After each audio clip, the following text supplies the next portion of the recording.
Well, he was brought in rather quickly, like the other two suspects today, Fotis Dulos and Michelle Troconis. But obviously, police say there are inconsistencies in his story about his phone use, whether he met with, had contact with Fotis Dulos in the days leading up to and after the disappearance of his estranged wife, Jennifer Dulos. But here today, it's been a circus since 11 o'clock.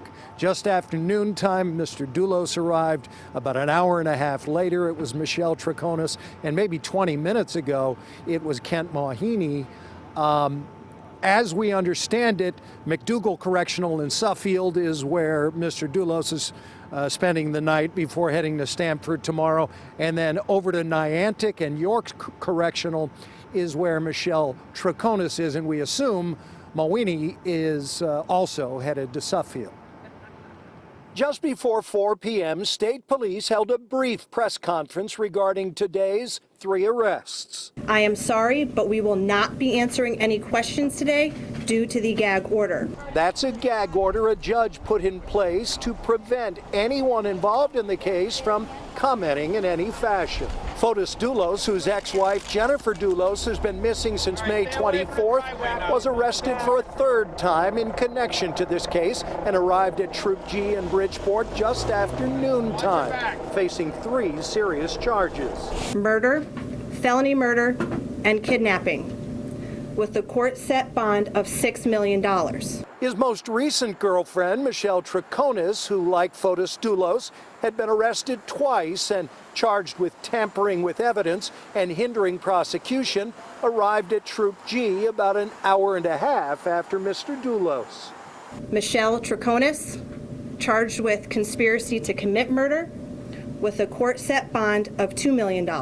And the 3rd suspect arrested today is a Dulos friend, who is an attorney. Kent Mawhinney, charged with conspiracy to commit murder, also with a court set bond of $2 million.